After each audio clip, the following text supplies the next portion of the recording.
World present Gita ज्ञान। ब्रजभूषण और पंडित जी का ब्लॉग गीता ज्ञान बहुत जल्दी लोगों के बीच काफी पॉपुलर हो गया था, बिल्कुल जैसे अभी यहां हम सुन रहे हैं और आप इसे बहुत पसंद कर रहे हैं।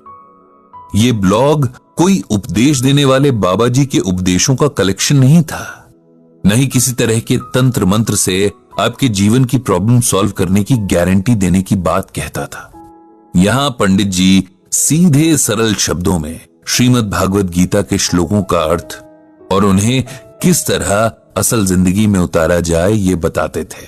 पढ़ने वाले उनसे आर्ग्यूमेंट भी करते थे कि यहां पर ऐसा क्यों कहा गया है, वैसा क्यों कहा गया है, या ये असल जिंदगी में पॉसिबल है ही नहीं, वगैरह वगैरह। पंडित जी हर सवाल का स्वागत करते हैं क्योंकि सवालों से जवाबों के रास्ते खुलते हैं। कई बार सवाल हमें उस जवाब तक ले जाते हैं जिसे हम न तो पहले सोच पा रहे थे, न किसी बात को देखने का ऐसा नजरिया बना पा रहे थे। ऐसा नहीं था कि पंडित जी का गीता ज्ञान बस उनके ब्लॉग तक ही सीमित था। अभी भी अपने दोस्तों के बीच सुबह शाम की सैर या हर शाम पार्क में जमने वाली बैठक में वे कभी कभार स्पिरिचुअल डिबेट्स कर लेते थे। वहां भी उन सब में अक्सर मतभेद होते, लेकिन मनभेद कभी नहीं। पंडित जी के दोस्तों में एक वर्मा साहब भी थे। उनका शहर में खूब बड़ा कपड़ों का बिजनेस था जिसे अब उनके बेटे संभालते थे। वर्मा साहब ने तो अब खुद को पूजा पाठ और दान पुण्य तक ही सीमित कर लिया था। शहर की कोई धर्मशाला, कोई मंदिर, कोई सरकारी स्कूल ऐसा नहीं था जहां वर्मा साहब की दान की हुई कोई चीज ना हो। ये कैसे पता चलेगा कि कोई चीज वर्मा साहब ने दी है? तो उसके लिए वाटर कूलर, पंखे वगैरह दान की हुई चीजों पर हर दानी की तरह उसका नाम जो लिखा रहता था। रोज शाम की बैठक में वर्मा साहब अपने किए दान पुण्य की बातें करते। ऐसा करने के पीछे उनका शायद कोई स्वार्थ ना हो, बस आदतन कर देते थे। लेकिन बाकी के बुजुर्गों को ऐसा महसूस होता कि वे अपने अगले जन्म के लिए कुछ भी पुण्य नहीं कमा पा रहे हैं। अब सब लोग वर्मा साहब की तरह तो पैसे वाले हैं नहीं, अभी भी घर की जिम्मेदारियों से घिरे हुए हैं, और दान तो कोई तब करे जब फैमिली की जरूरतें पूरी हों। वर्मा साहब की कहानी भी बड़ी इंटरेस्टिंग थी। ऐसा नहीं था कि उन्हें सब कुछ विरासत में मिला हो।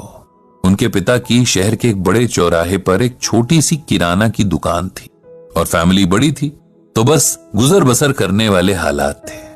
वर्मा साहब का मन कभी पढ़ाई में लगा ही नहीं। उन्हें तो बाजार की चहल पहल अट्रैक्ट करती थी। पिता की छोटी सी दुकान पर बैठना उन्हें कभी रास नहीं आया, लेकिन मजबूरी थी। पिता ने साफ कह दिया था कि या तो पढ़ाई करो या दुकान संभालो। वर्मा साहब छोटी सी उम्र से दुकानदारी करने लगे। अब 20 साल के युवक हो गए थे और जिंदगी घर और दुकान के बीच ठीक ठाक ही चल रही थी कि एक दिन अचानक उनके पिता चल बसे। अब जाकर वर्मा साहब को एहसास हुआ कि पिता कैसे पूरे परिवार को बांधे हुए थे। उनके बाकी भाई तो पढ़ाई में बिजी थे और उनकी पढ़ाई के सारे खर्चे इस छोटी सी दुकान पर ही डिपेंड करते थे। इस तरह छोटी सी उम्र में एक तरह से पूरे परिवार की जिम्मेदारियां वर्मा साहब पर आ गईं और कम उम्र में पड़े बोझ ने उन्हें वक्त से पहले ही सीरियस बना दिया था।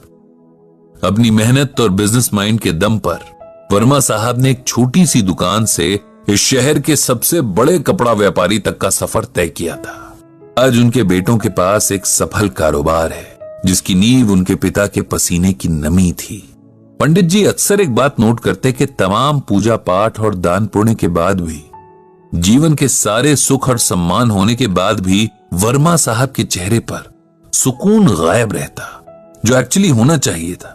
हालांकि वो कभी उनसे पूछने की हिम्मत कर नहीं पाए, क्योंकि किसी से जुकाम बुखार की बात पूछना अलग बात है, लेकिन उनके बिना कहे चेहरे से झांकती टेंशन का जिक्र करना, क्या पता सामने वाले को अच्छा ना लगे। धीरे धीरे वर्मा साहब ने पार्क में आना कम कर दिया। पूछो तो बताते कि तबीयत थोड़ी सही नहीं लगती, इसीलिए नहीं आ पाते थे। सबकी तरह पंडित जी ने भी इसे उम्र का खेल समझा, लेकिन ये खेल कुछ और ही था जिसका पता पंडित जी को जल्द चलने वाला था।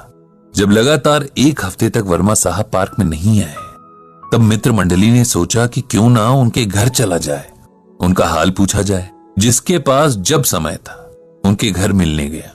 समय निकालकर पंडित जी भी गए और वहां जाकर फिर उन्हें वही एहसास हुआ कि वर्मा साहब को शरीर नहीं मन की परेशानी थी, जिसे वो किसी से भी बांट नहीं रहे थे। थोड़ा एकांत मिलने पर आखिर पंडित जी ने वर्मा साहब से पूछ ही लिया कि उनकी इस बेसुकूनी की वजह क्या है, क्यों हमेशा उनका मन अशांत सा लगता है, क्या इसके पीछे परिवार या कारोबार की कोई समस्या है। वर्मा साहब जैसे किसी के इस तरह के सवाल पूछने के इंतजार में ही थे और पंडित जी के प्रति तो उनके मन में बड़ा सम्मान था ही। जानते थे कि पंडित जी बहुत सुलझे हुए इंसान हैं, सबके मन को समझने वाले और समझाने वाले भी हैं। यार पंडित, मेरा मन हमेशा अशांत रहता है। मैं कितना भी पूजा पाठ करूं, दान पुण्य करूं, लेकिन मुझे शांति नहीं मिलती। मुझे हर वक्त यही लगता है कि मुझसे कुछ कमी रह रही है। मेरी पूजा ईश्वर तक पहुंच नहीं रही है, मेरे दान मेरे अगले जन्मों के लिए पुण्य में नहीं बदल रहे हैं और मैं सब कुछ करते हुए भी कुछ नहीं कर पा रहा हूं। पंडित जी ने एक लंबी सांस भरी और फिर गीता का ये श्लोक पढ़ा। विहाय कामान यह कर्वान पुमांश चरति निस्पृह निर्ममो निरहंकार स शांतिम अधिगच्छति। इस श्लोक में भगवान श्री कृष्ण ने अर्जुन से कहा है कि जो मनुष्य सभी इच्छाओं और कामनाओं को त्याग कर ममता रहित और अहंकार रहित होकर अपने कर्तव्यों का पालन करता है, उसे ही शांति प्राप्त होती है। अब सरल शब्दों में इसका मतलब सुनो। जब हम कोई भी काम करते हैं, चाहे वो अपना रोजमर्रा का काम हो या किसी की मदद करने जैसा काम, यदि हम किसी भी तरह के स्वार्थ या अहंकार से भर कर करते हैं, तब हमें किसी भी तरह से उस काम का सुकून नहीं मिल पाता। अब जैसे हम किसी की मदद करना चाहते हैं, देखा जाए तो ये बहुत अच्छा विचार है, लेकिन इसके साथ ही हम ये भी सोचते हैं कि भाई हमारी वाहवाही हो, इस मदद या दान के बदले हमें पुण्य मिले, हमारे पाप कटें।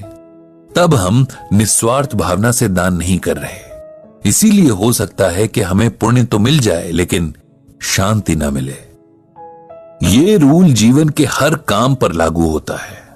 अपने बच्चों को भी अपना इन्वेस्टमेंट नहीं समझना चाहिए कि आज हम इन्हें अच्छे से पालेंगे तो कल ये हमारी केयर करेंगे। उनकी अच्छी अपब्रिंगिंग यानी परवरिश हमारी ड्यूटी है। हम दान करते हैं क्योंकि हम काबिल हैं, लेकिन उसके बदले ये उम्मीद रखना कि इसके बदले हमारा प्रचार होगा, घमंड की निशानी है। और ईश्वर उस हृदय में वास नहीं करते जहां घमंड हो। इसी तरह उस हृदय में सुकून को भी जगह नहीं मिलती। अपना कोई काम करना, किसी की मदद करना हमारा फर्ज है, जिसे पूरा करना हर किसी की जिम्मेदारी है। इसके बदले कुछ मिलने की एक्सपेक्टेशन रखना गलत है। वर्मा साहब, आपने जीवन भर मेहनत की, आपको लगता है कि आपके परिवार को आपके प्रति थैंकफुल होना चाहिए। वे होंगे भी, लेकिन इस एहसान का शुक्रिया वे एक समय के बाद करना बंद कर देंगे। लेकिन आप उनसे हर समय ये सुनना चाहेंगे। ऐसा ना होने पर आपको दुख होगा, जबकि देखा जाए तो आपने किसी पर कोई एहसान नहीं किया। आपने जो किया वो परिवार के सदस्य होने के नाते आपकी रिस्पॉन्सिबिलिटी थी। हर कोई अपने परिवार और समाज के प्रति इसी तरह अपनी रिस्पॉन्सिबिलिटी निभाता है। आप पूजा पाठ करते हैं, ये भी उस भगवान के प्रति हमारा फर्ज ही है, जिसने हमें मनुष्य के रूप में जन्म दिया और इस धरती के सभी सुख भोगने का अवसर दिया। अपनी पूजा का प्रदर्शन करके भी हम उस सुख से हाथ धो बैठते हैं। इसीलिए कोई भी काम बिना घमंड और सेल्फिशनेस के किया जाना चाहिए, तब मन पर किसी तरह का बोझ नहीं होता। हम जानते हैं कि हमने अपना काम अच्छे से किया है, बाकी उसका फल जो भी मिले उसे ईश्वर और किस्मत पर छोड़ देना चाहिए। वर्मा साहब को अब समझ में आ रहा था कि कहीं न कहीं उन्होंने आज तक जो भी किया उसमें उनका एक स्वार्थ जरूर रहा। लोगों द्वारा उनके एफर्ट्स को स्वीकारे जाने, उनका गुणगान किए जाने की इच्छा रही, और जब इसमें कहीं कोई कमी दिखी तो उनके मन का सुकून छिन गया। गीता के इस ज्ञान ने मेरी आंखें खोल दी हैं। मुझे समझ आ गया है कि शांति की राह बिना किसी अहंकार और स्वार्थ के किए काम में है। उनके चेहरे पर अब थोड़ा सुकून झलकने लगा था, देर आए दुरुस्त आए वाला सुकून। पंडित जी भी खुश थे कि आज गीता ज्ञान के कारण एक और मन को जीवन का सही रास्ता मिल गया। उन्होंने मन ही मन भगवान श्री कृष्ण और श्रीमद् भागवत गीता को प्रणाम किया और मुस्कुराते हुए अपने घर की ओर निकल पड़े।